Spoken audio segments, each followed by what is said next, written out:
You're listening to the Firm Foundation podcast, where our goal is to help you live a better life by providing the building blocks you need to excel in your career, increase your net worth, and establish a lifelong legacy. This episode is brought to you by your friends at Daniels Insurance Services, helping you to manage the risks that can impact your family. Whether it's auto, home, renters, motorcycle, or protection for your business, we've got you covered. Call or text 214-299-5799 or simply log on to GaryDanielsAgency.com for a quote today. And now here's your host of the Firm Foundation podcast, Gary Daniels. Well, thank you for joining us again. I'm Gary Daniels with the Firm Foundation podcast. Today is a special day. Grab your pens and your pencils because there's a lot of information that you'll want to keep. We've got a special guest, somebody that you may not have heard of yet, but I guarantee you will hear of him more and more and more as time goes on. We're talking with an author. He is a speaker. He is a real estate investor. He is a mentor. He's a retired military officer, and he's a business owner. And more than that, he's humble about it. And so I certainly appreciate it. I want to introduce to you J.B. McGinnis. I'm really, really excited to have you here today, mainly because I've had the distinct pleasure of reading through the manuscript of a book that I know is going to change a lot of people's lives. I appreciate it, brother. That is very, very exciting. So let's talk about the title. Share with folks the title of this book. Well, the title of my book is called Mindset First, Money Second, and the things that I did to stop living paycheck to paycheck for good. And so that, don't get me wrong, I had a lot of topics that I was deciding on which one I was going to choose. But in the grand scheme of things, you have to have your mindset right first. And if you don't have that right, the money doesn't matter. That's so true. I mean, we hear all the time, you hear about people that have won millions of dollars with lottery. You have some, not to just pick on these guys, but you have a lot of professional athletes who, for various reasons, start out with very little, end up with a lot, only to lose it because it just goes back to knowledge, right? If you don't have the knowledge, it's kind of hard to hold on to that. So kind of walk us through some of the basics that you can look for in this book and what motivated you to write in the beginning. Okay, so let me start out by saying who the book is not for. Okay. Or the book is not intended to do. It's not intended to make you rich, get rich quick. Let me put it that way. Because it is intended to make you wealthy if you follow the principles and guidelines. But I am not of the mindset of getting rich quick. These things take a lot of time, discipline, sacrifice, and making sure you're responsible. So, I started out as a financial literacy expert when I was in the Army. I had a soldier that bounced a check. My first sergeant said, your soldier bounced a check. You need to get him squared away. And I said, I need to get squared away. You need to get squared away first, right? So in order for me to make sure my soldier was squared away, I had to get squared away. So I did some research, looked at some things. I was okay, but I wanted to make sure I was on track. And I went to the soldier, sat him down, told him, here are the things you need to do. This is what you need to focus on. Soldier made a complete 180. So the soldier told a soldier, who told another soldier, who told another soldier. Next thing I know, I was a finance guy. Wow. This guy, you go to him and he'll get you straight as it pertains to making sure you have enough money to survive for the month, making sure you're saving a little something, and get your mindset right. This is the guy for that. And so it took off from there. That's how I literally got started in financial literacy from that point forward. I love that. The reason that's important is because so many times folks will meet people like you that do what you do for a living, and they feel like you're unrelatable. You can't relate to a lot of the struggles that people may go through, whether it's trying to figure out how to manage a credit card or overspending from their checking account, those kinds of things. You didn't grow up with a silver spoon in your mouth. I know you grew up in Chicago. True. Kind of walk me through that. And were you always an expert on money, so to speak? Well, no. As I tell some of my clients and people when I'm presenting, I have street cred. because I've done bankruptcy. I've almost had a car repossessed. I've had creditors call me off the hook. And so when I was younger, I learned and got my money spending habits from my mom. My mom, she got paid. She bought things, substance for the house. She was broke, waited a week before she got paid again, and did it all over. So when I went in the Army, I thought that's what you were supposed to do. I thought that when you got money, you got paid, you're supposed to go spend it. If you had a little bit left over, you bought something for yourself, and then you wait till you got paid again. Now, I'm going to stop you right there because there's a part in the book, and thank you for allowing me to read the manuscript before the book was actually released, where you're talking about, I think you bought a fancy car. I can't remember the type of car. Maybe it was a Corvette. I can't remember. Well, probably my Mustang. Your Mustang. Okay. Because I did buy a Corvette, but my first one was Mustang. Kind of walk me through that whole mindset, your mindset back then. Well, my mindset back then was, I want to be flashy. I want to, look good. I had a Mustang. It had 5-star Euro rims on one side, and I had mesh rims on the other side because I wanted to be noticed. I wanted to be flashy. I really couldn't afford the car, but I was robbing Peter to pay Paul, as we said back in the day, and it was a struggle. But the thing that turned for me was not, once again, my soldier, but I was about to become a single parent. And so I could eat ramen noodles and I could eat peanut butter and jelly sandwiches for 5 or 6 days before I got paid. But once I became a single parent, I knew I couldn't do that with my daughter. So that's one thing I tell clients: find your epiphany. Find the things that when you get sick and tired of being sick and tired, find that thing that takes you over the edge. And mine was promising my daughter I wouldn't have her go through the things that I went through as a child. So my soldier, my daughter, that was it for me. And so I had to stop trying to be flashy. I had to stop living paycheck to paycheck. I had to become a responsible person because now I have a little one that's looking at me for her every need. And that was really important to me. And I tell my daughter, you made me a much better man because I had to be responsible for you and those puppy dog eyes of hers when I first got custody of her. And that was when you used to walk off the plane and you could walk to the jet bridge to pick your person that's coming off the plane up. And when my daughter got off the plane with her worldly possessions in a bag, I said, this little girl needs me. And that was my epiphany. And I took off from there.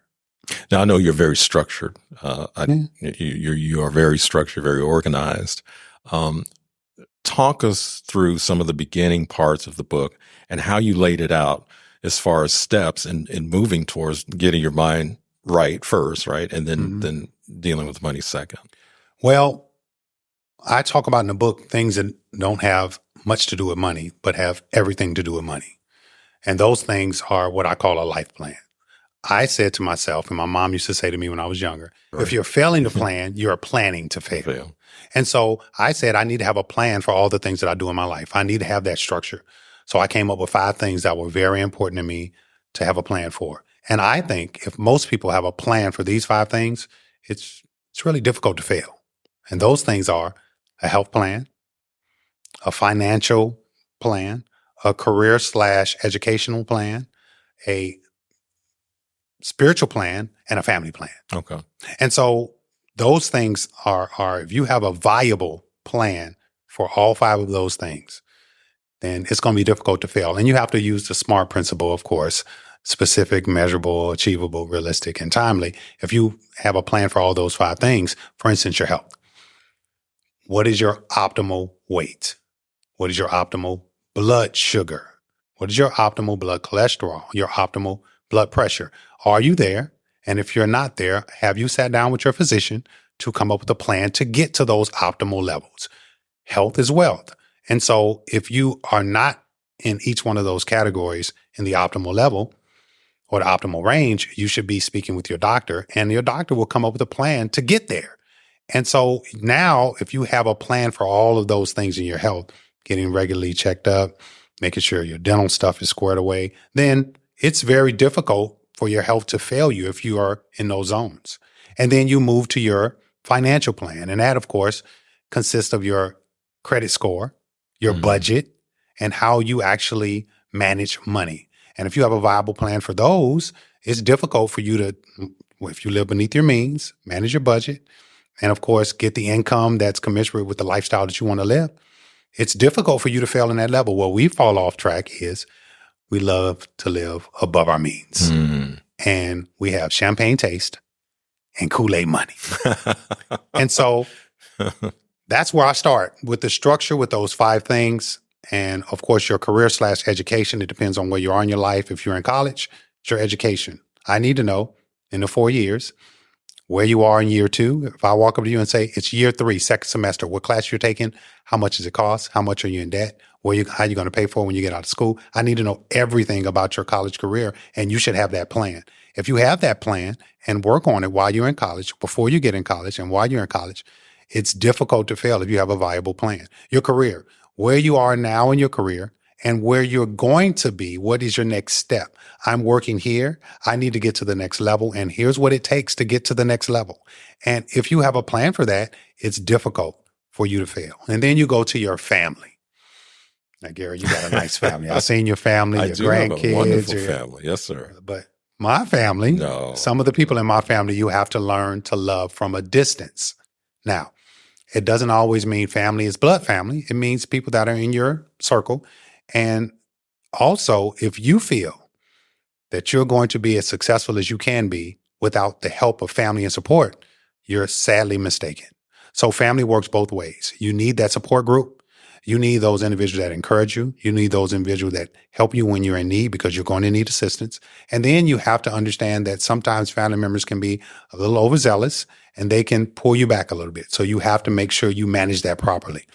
And then your spiritual part. Now, I'm not going to get into a sermon here, but I always feel it's best if you have that spiritual being, no matter who you find that to be, whether you're Baptist, Catholic, Christian, that you pull strength and guidance from. Right. Where you sit in your heart of hearts and you ask for guidance to move you in the right direction. Absolutely. And if you don't have that, I found that your success path is going to be exponentially harder, if not unachievable. And so if you take those 5 things that I just discussed and you have a viable plan for all 5 of them, it's kind of difficult for you to fail. And I love that. I think one thing that you kind of touched on is having that plan, but in order to have the plan, you have to have some goals. Absolutely. That's one thing that I noticed in your book. You do have things laid out where they're not just reading the book. You're actually walking them through the process. Correct. So one thing that you kind of touched on, which I don't think many folks understand until they're already involved in it. You know, I have a college degree, like most people, or at least a lot of people. And, you study, I've talked with doctors, I've talked with lawyers, but one gaping hole in most of those educations is a financial literacy plan where you sit down and you learn the basics of money. And one of the things that you mentioned, which gets a lot of folks in trouble, is credit. Correct. What is FICO, the FICO score? FICO score. So FICO is Fair Isaac Credit Organization. Some people say Fair Isaac Company. It's Mr. Fair, Mr. Isaac came up with a mathematical tabulation to determine your credit worthiness. And it's your FICO score. And so most of us outside of the financial literacy realm call it your credit score. Mm-hmm. And that's very important because it determines your credit worthiness. For instance, if I asked you to loan me $20 and you said yes, you loan me $20, I give it back to you in 2 weeks. And then in 2 weeks, I'm ducking and dodging you. You call me, I don't answer your call. Then my credit worthiness with you is shot. Right. And basically that's what your credit score is. It is your credit worthiness to the rest of the world. And it's very important. But here's one thing I want to touch on when you talk about credit score, because I'm seeing a lot of this out there for the young folks. A lot of folks feel that if they have a good credit score, that they're set. Right. And I say you need to look at the things that got your credit score in the 500s in the first place. Right. Because if I take you from a 580 to a 800, then if you haven't changed the things that got you to the 500, then I'm arming you with things that you're really not ready for. And that's very important. Just as important as making sure you have a 750 or above. And so FICO is very important. I tell my young folks, when you go on a date, It's one of the first things you want to ask somebody. What's your FICO? Some people say, JB, not the first date, because we all know that when you get married, the husband and wife or the two partners' scores kind of become one, so to speak, because most banks use the lowest score to actually determine your credit worthiness when you're a couple. And that's important. And so it's really important. And you'll be surprised when I travel around the country and I ask college students, one of the very first questions I ask, who can tell me what the acronym FICO stands for? And most of them do not know. As a matter of fact, Gary, I was in Walmart the other day and I walked up to an employee in Walmart. And I said, hey, young man, how you doing? He said, I'm doing okay. I said, I got $25 for you if you can answer this question. What does the acronym FICO or FICO stand for? And he was baffled. Yeah. He said, Federal Institution of, and I said, I got $25 for you if you can answer it. Right. And I said, I'll give you a little time. And he went around and around and I told him, well, you didn't get it, but now let me educate you. It's FICO, Fair Credit Organization. These credit reporting agencies hold these scores for you. They know you. You should know them. It's very important. It's going to last for the rest of your life. And I suggest that you grab a hold of it right now and understand what it's about. And he said, wow, I'm going to remember that.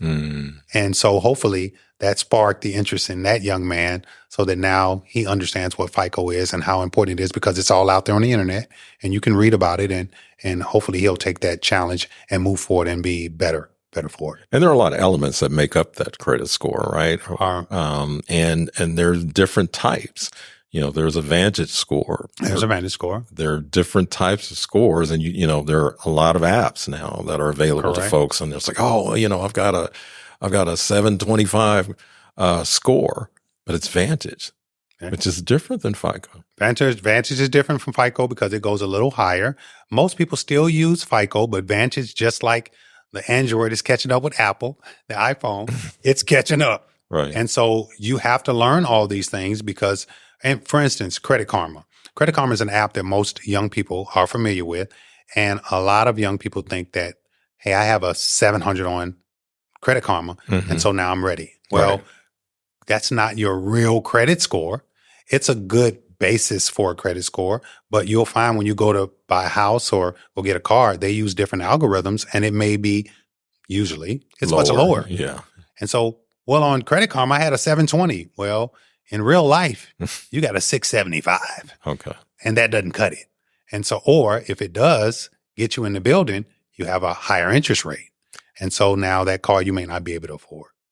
And or you're paying way too much money for it. Absolutely. You're paying, I can't tell you the percentage rates. I've seen people pay on houses and cars, but more particularly cars, 17, 18, 20% interest rate for a car, which means, and I told my sister when she called me one day years ago, and this is my interest rate. And I said, if you want to pay double what the car is worth, then go ahead and pull the trigger on that. I'm telling you, you shouldn't, but that's the way it works. Let's talk about some of the elements that make up the credit score and how they go about that. When I was younger, for example, I messed up my credit early. They were passing out credit cards at the college, and I took every last one of them I could get, and then the bill became due, and I couldn't afford to pay. So needless to say, my score dropped like a rock, and I battled back for years trying to get that straightened out. And then ultimately, when I felt like I was kind of on the right road again, the first thing I did was canceled all of those accounts. Talk a little bit about how that impacts how they weigh everything as far as the elements that make up the credit the credit score. Well, that's important. 35, 30, 15, 10, and 10 is what we call it. And 30% of your credit score, so your makeup of your credit score, is your history. So if you have a bad history of credit, if you have a bad history, 35, 30, 15, 10, and 10, it messes up everything. So for instance, what you just mentioned is you close your credit card. Yeah. Well, when you thinking that was going to help. Right. When you close that credit card, you closed off all the history of that credit card, the history of your payments. Now, sometimes the history is bad, but you still can't close it because you've had that card open for a certain period of time. And you'll notice when you go to Credit Karma or go to look at credit cards, you'll see that it'll let you know how long you've had that credit card open. And when you close it, you stop that history. And that's 15% of your credit score it can be your history as well. So credit cards are really important because a lot of people, especially old school people, say, I don't want a credit card. Mm-hmm. Well, credit card plays into your history. It plays into your credit utilization. It plays into a lot of things. It plays into your diversity of your credit. For instance, they want to see on your credit report that you have a revolving credit, which means a credit card, that you have installment credit, which means a car loan or something of that nature, or a house. And they want to see that you've handled all those in a right manner. And so when you close a credit card, it taps into each one of those.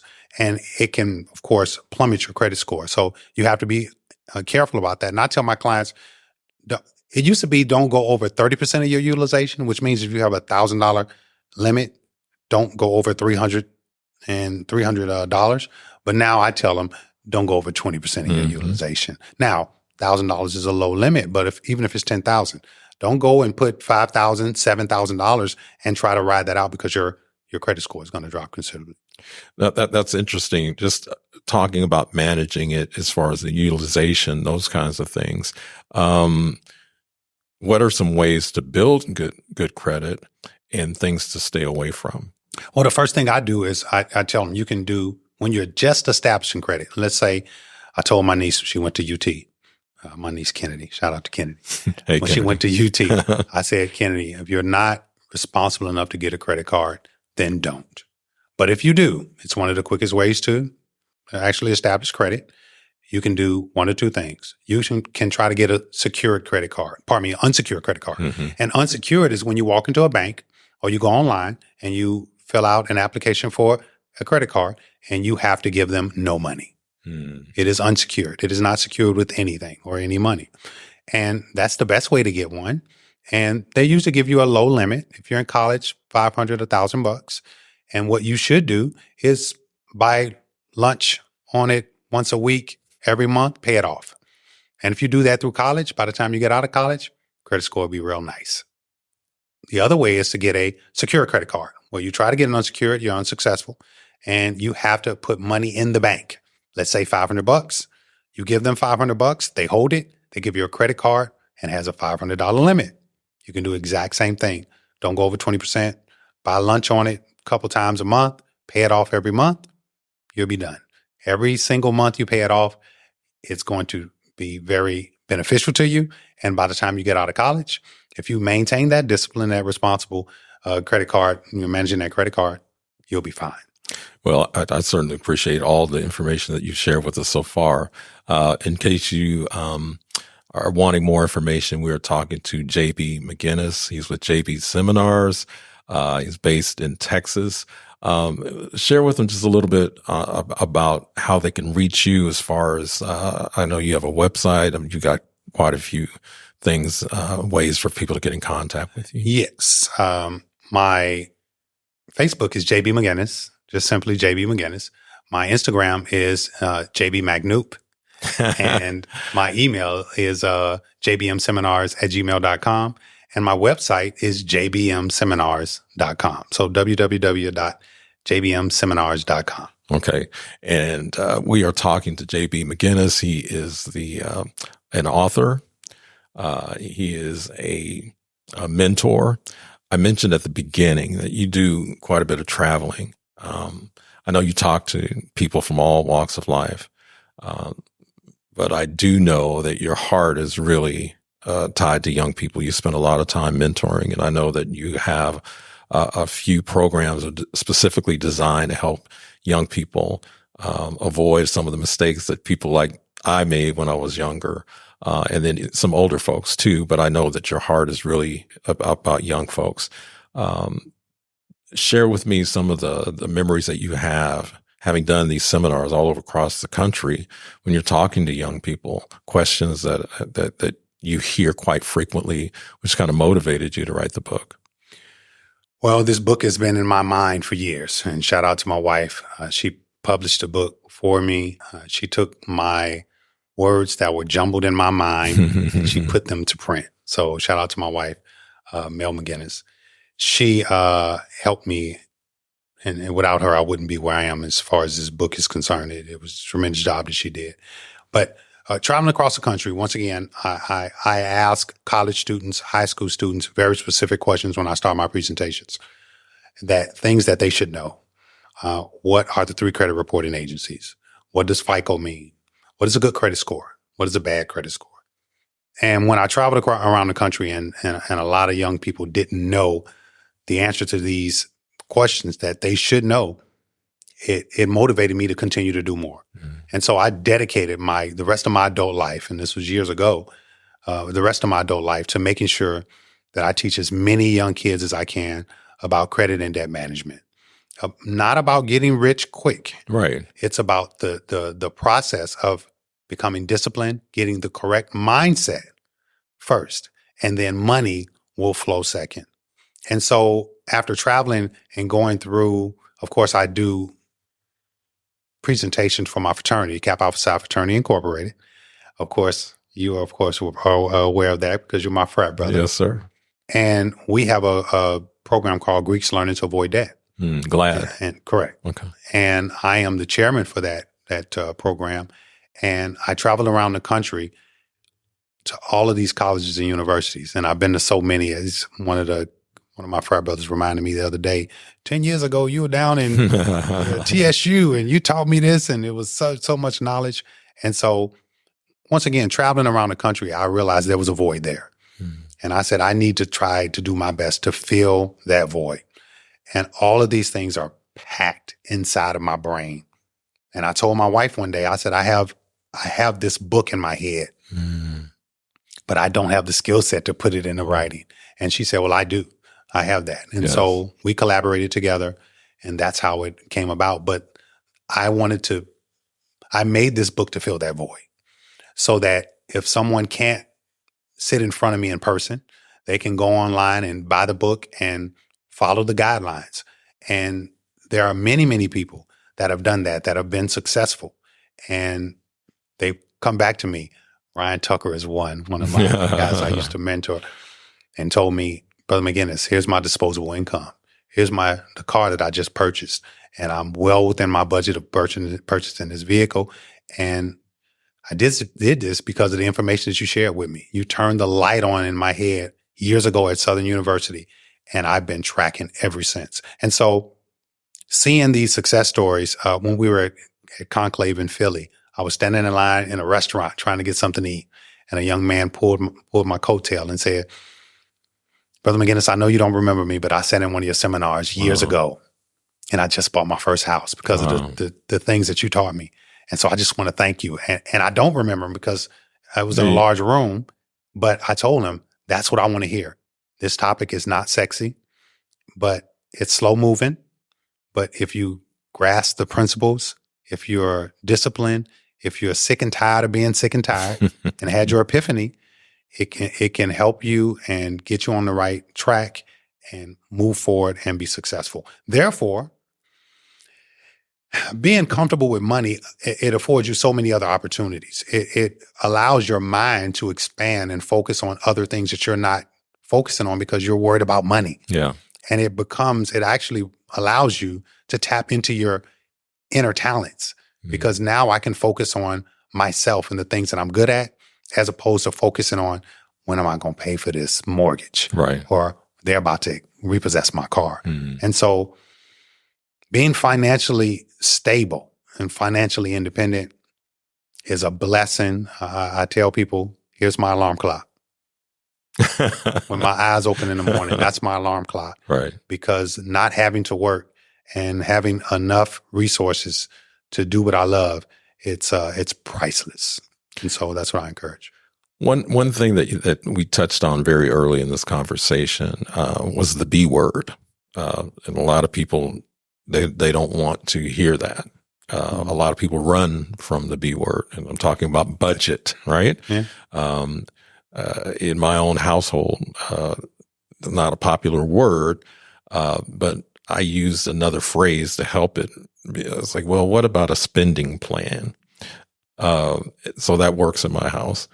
versus budget, but still the same thing, right? You have to know where your money's going in order to stop the bleeding, so to speak, right? I mean, you get $3,000 this month, and $3,600 is spent before you even get it.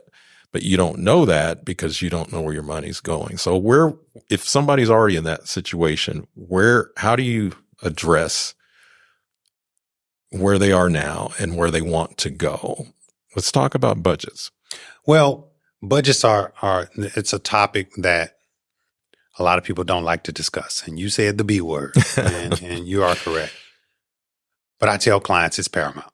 You can call it the spending plan, which sounds a lot better, Gary. I will admit. You can call it what you want, but you have to be able to manage that effectively. And the very first thing you need to do is to make sure you know what's coming in as it pertains to finances. And then you wrap those into the categories of, this is how much I'm supposed to spend for. Here's what I like to say. Most people spend 70% of their money on the things that they need and 30% of their money on what they want. I want you to spend 50% on what you need, 30% on what you want, and 20% on savings and investing. Ultimately, the goal you want to get to is 30% on what you need, 20% on what you want, and 50% in saving and investing. So imagine that. Now, I tell people, some people will tell me, well, JB, I don't have enough money to do the things that I want to do. Therefore, I'm busting my budget. You do have enough money. You just have to make some lifestyle changes.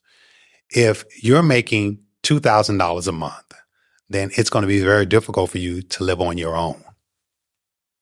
When I was making $2,100 a month, guess what? I had 2 roommates. Yeah. I did. I did too. I had 2 roommates. I could not live on my own and live in the areas that I wanted to live in. Right. So our rent was $2,100 a month. I paid $700 of it. And so there are some sacrifices that have to be made. There are things that you have to do if you're not bringing in enough money. So what I tell clients to do is you need to adjust your lifestyle, the way that you spend money, the things that you're spending money on, and you need to start looking for employment that is commensurate with the lifestyle you want to live. Okay. And that means that you may not be able to live on your own. You are going to have to drive a neighborhood car instead of a new car. My wife said, I've never heard of the term neighborhood car before I met you. It's a car that you don't take out the neighborhood. You just drive to work and come back home. You don't say, let's get in this car and go down to Chicago. Right. It's not going to make it. And that means you might pay $1,000, $1,200 for that car, and you just drive it to work. It's a neighborhood car. You're not going to be able to buy a new car. But oftentimes, we have champagne taste and Kool-Aid money. So if you're making $4,000 a month and you go, anyone listening to this podcast right now can go and put budget percentages for your home. And what will pop up is the percentages that you need to spend on certain categories. For instance, the old word on the street is you shouldn't spend more of your take-home pay, more than 30% of your take-home pay on your mortgage. Well, I like to say 25, but 30%, okay. And then there are other things that you shouldn't spend more money on. You shouldn't spend 20% of your income on your vehicle. And so if you go and Google budget percentages for your home, it'll pop up and tell you what you should be spending, each dollar amount you should be spending of percentage-wise for your home. And all you have to do is follow that guideline. Does that mean that you're going to have to make some changes? Oftentimes, yes. It means you might have to take your car and sell it and get you a neighborhood car. It might mean you have to wait until that lease ends and move in with a friend, or move back with your parents, or get a roommate. It may mean that. Some hard choices that have to be made, but they have to be made. Oftentimes we say, I deserve to live downtown in a penthouse. Yes. But your paycheck says you don't. I had a client tell me, my kids deserve to go to private school. I said, ma'am, they do. You just can't afford to send them there. And so not yet. Right. Not yet. And so, a budget is a bad phrase in a lot of people's minds But one of the first things we have to do is make sure we're living beneath our means and have to follow this guideline as it pertains to a budget. And I think you'll be okay. Some tough choices have to be made, though. Where do you begin? Because I think a lot of times people are more open to a budget if they have a goal in mind, whether it's paying off debt, trying to buy their first home, trying to buy something other than the neighborhood car, those kinds of things. So sometimes if the goal is big enough, then a budget becomes easier because now you feel like you're trying to go somewhere. In other words, if I tell you, hey, we're going to go to San Antonio and we jump in the car, we hit 30 from Dallas and start driving, as fast as we can, we're still not going to get to San Antonio because that's not how you get there. Right. So you have to have an idea of where you want to go first, and then maybe that makes it easier to do a budget. Well, let me tell you how I started out from ground zero. Okay. My first goal was to stop living paycheck to paycheck. My first goal was not to buy a car because I didn't have enough money to buy a new car. My goal was to stop people from calling me and to bill collectors to be able to pay my electric bill. And so here's what I did. The very first thing I did was stop spending money on things that I did not need. So I'm a movie guy. Love to go to the movies. Just went to the movies this weekend to see, shout out to Denzel, The Equalizer 3. Oh, I want to see that. Yeah. Great movie. And so I used to go to the movies at least 4 times a month. And, popcorn, drinks. Oh, yeah. It's been $40 just popcorn and drinks and candy. And when I was younger, I used to love to go to the club. Gary. I would go to that was your thing. I would go to club Thursday, Friday, Saturday, and on Sunday too. Right. I would. Right. And so I said, I'm spending money unnecessarily on things that I don't need to spend money on. So I scale back on all those things. But see, that's the beautiful thing about the spending plan or the budget, right? Correct. In order to begin it, you have to know where your things are going. So do you take an analysis? Absolutely. Is that how you got where you were? Absolutely. I said, if I'm looking at my budget, I'm busting it already. I make this much, but I'm spending this much. So I need to now get underneath what I'm spending. And let me just use generic numbers. I'm making $3,000 a month, but I'm spending $3,500. So I did an analysis of everything that I was spending. And most banks now, if you look back over your transaction list, you can see every dime that you spend. Yeah. And a lot of banks, when you go online, they'll categorize it for you and show you where you spent your money at. And then I looked at all the things that I was spending money on that I really didn't think that it was that much because I wasn't keeping track of it. Yeah. He's like, wow, I spent $175 this month at the club.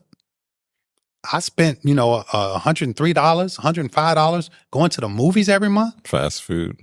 I spent $350 this month on eating out. Yeah. Yeah. And so then you look at those things and say, I'm spending money on things that I don't have to spend money on. I have to grasp that, that flaw, and I have to take control of it.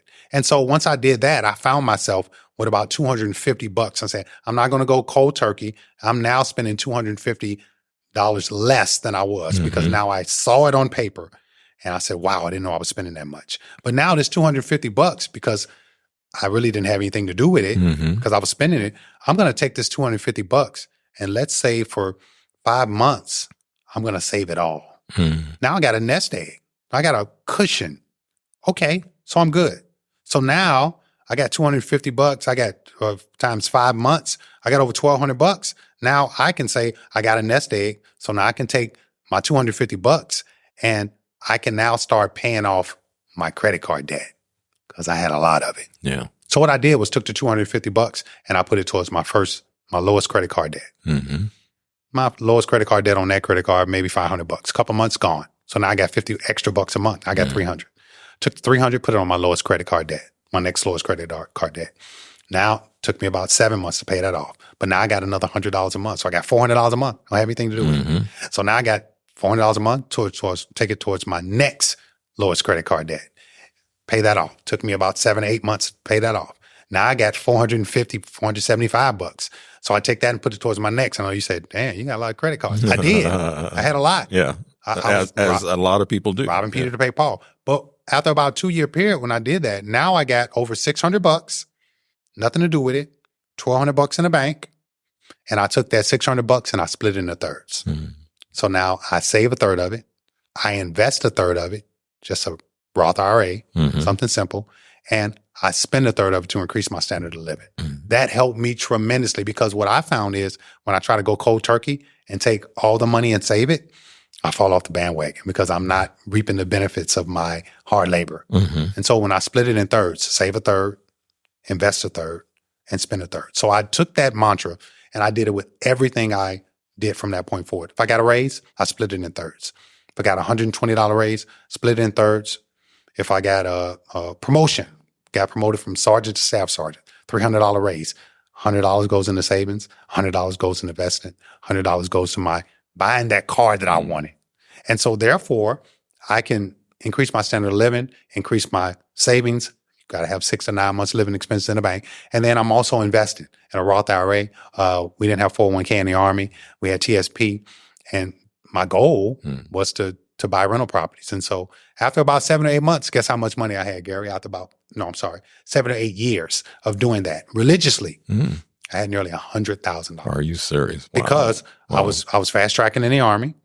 I started doing a lot of things to get promoted. I was penny pinching. Anytime I got a raise, anytime I got a promotion, anytime I went to go get my brakes fixed, it was $200. But a guy said, "Hey man, I'll do it for you 100. Take that 100, split it in thirds, save a third of it, invest a third of it, spend a third of it." And so that catapulted me financially big time over the last 7 to 10 years. It helped me out. That's what I used to buy my my rental property. I used to open up Quiznos down here in right out in Grand Prairie, and that helped me tremendously. Well, I'm glad you mentioned that. One thing that was a very difficult thing for me to do as a younger man was to save. Okay, it's like, okay, I put money in a savings account, and I've got the money in the savings account, and now I got a car repair or we need a vacation or whatever. And now the savings that I've been putting money away is gone. Talk a bit, if you will, about that discipline where you've got money saved up. I know what works for me now, but talk about some ways to make sure that you're staying on track when you have started to build that savings. Well, again, going to the mine, right? Correct. There's a couple things you want to keep in mind. Most people, if they have direct access to that money, they can't stop spending it. And so what I would suggest is they put it into an account where you can't just go and draw it from the ATM. I have mine separate in an account where I have to actually go online and request the funds. And that sometimes gives you a wake-up call to say, whoa, here I am dipping in this money again. You have to establish that discipline. You have to say mindset first, money second. But my epiphany was promising my daughter that I wouldn't fail. And I knew if I didn't have a savings, that I was going back to the paycheck to paycheck. So sometimes we have to promise someone that we love that we're going to do better. Here's what I found. When I promised myself, I was very weak at holding myself accountable. But I could look at my daughter and I could use her as a challenge to hold me accountable for not doing the things that I'm supposed to do. I didn't want to disappoint her. So it was easy for me to gain that discipline and strength by looking at her grow every day to say, I have a goal to send her to college. I have a goal. And I told my daughter, you make the honor roll X amount 10 times before you go to high school, I'll buy you a car. Now it's going to be a neighborhood car, but I'll buy you a car. So I had goals and that actually gave me that discipline, gave me that motivation. And so find someone in your family that you love, trust, and you don't want to disappoint. And tell them about your goals and ask them to check up on you every now and then to see where you are in your goals. And oftentimes I found that if you have someone to hold your feet to the fire, accountability part. That accountability part helps out tremendously. Somebody that's going to hold your feet to the fire. Somebody's going to say, hey, you asked me to check up on you about your savings plan and your budget. How you doing with that?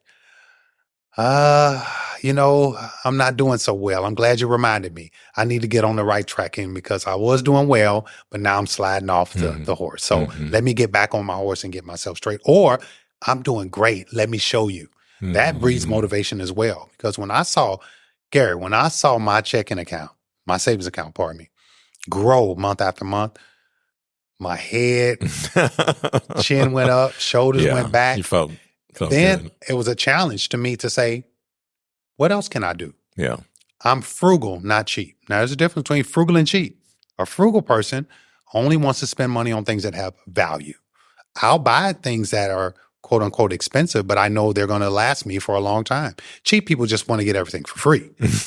Sometimes you can trip over $1 to pick up a dime being cheap. Yeah. And so there's a difference between being frugal and cheap. And I say become frugal, not cheap. And once again, being frugal just means you're going to buy things that have value to you and they're going to last for a long time. And you need them. So you're going to buy something that's quality. And so that's what I'm all about. So it's important. And my daughter was my measuring stick. She was the person that I looked at and said, no, I'm not going to do that because I'm going to eventually let her down and that's not going to happen. We're talking with J.B. McGinnis. He is author, speaker. I would even say maybe motivational speaker because hearing the things that you have to share certainly motivates us to want to do better.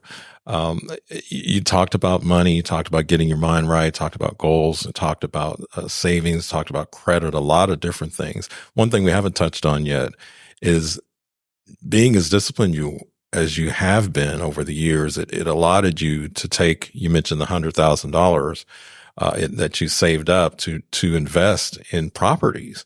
And you own quite a few properties now. Kind of talk about how that all came together and what motivated you to do that as opposed to going and getting away from the old JB who might have gone and bought a new $100,000 car, right? Now your mind has changed and you're looking at investing and making the money work for you. Talk about that shift in your mindset. Well, when I was growing up, one of the two people in my family that seemed to be financially stable, feet on solid ground, was my Aunt Bertha and my Aunt Deborah. You know, you said them some names. Well, that's old school names, right, like Gary. Names. Yeah, old school names. Well, those two individuals owned properties. My aunt owned her own home, and growing up where I grew up at, that just was unheard of. Chicago, and correct in Chicago. And my Aunt Deborah had an apartment building, so she lived in the basement, and she had a first and second floor. And so I saw that she, was financially independent. She didn't work. She had her property. She managed her property. And I said, hey, that's what I'm going to do. So one of my goals was to eventually own my own properties. And so what I did was when I had my epiphany and I started paying off my credit card debt, when I started splitting things into third, the other thing that I was doing was doing my due diligence and learning how to be a property owner. So I got real estate investing for dummies. I got property management for dummies. And while I was saving my money because I didn't have enough money to invest, I started learning these books. I also got, I'm going to date myself, Carlton Sheets. You remember Carlton Sheets? I had that. Yeah, real estate buy home, no money down. Yeah, no money down. I got one of those programs off of eBay from somebody who was selling it for pennies on the dollar. And while I was in Korea, serving in Korea, I mastered that course online. The VHS tapes, I threw them in. At night, I would just sit there and listen to cassette tapes. Yeah. And so I did that while I was saving money because I didn't have enough money to buy properties. But over 7 to 10 years, as I told you, I now have enough money.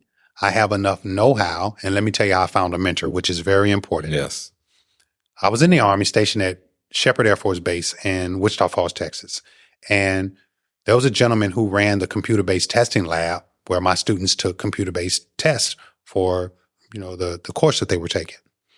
And when I used to go over there, Mr. Garcia, we used to just sit and just talk while they were taking tests. And one day I asked him, Mr. Garcia, I've been coming over here for over a year now. Tell me something that nobody knows about you. Not very many people know about you. He said, a lot of people don't know that I own 50 homes.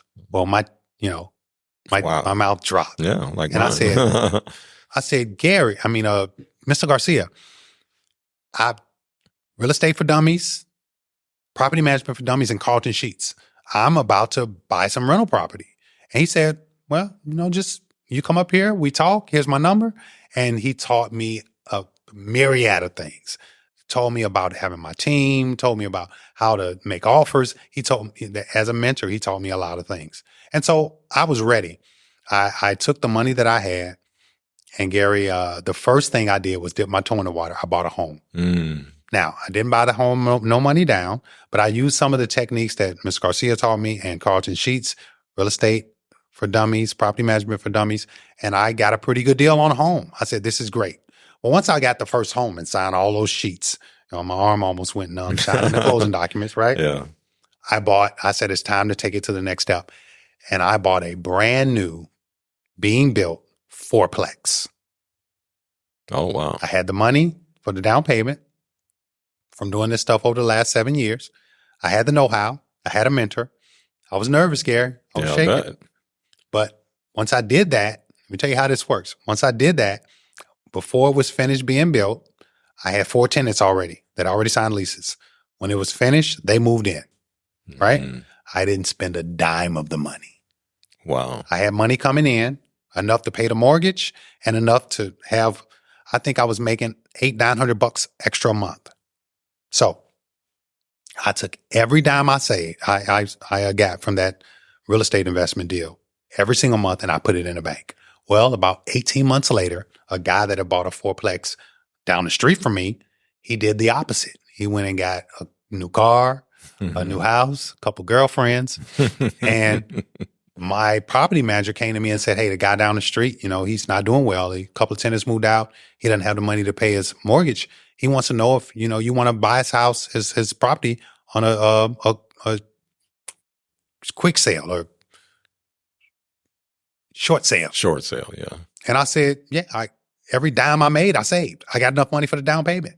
So, Gary, I went from having 0 investment properties or 0 doors to 8 doors in 18 months. Wow. Because I bought his from a short sale.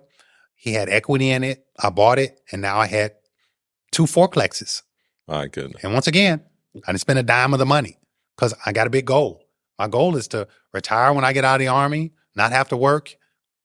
And you've done that. My eyes open is my alarm clock.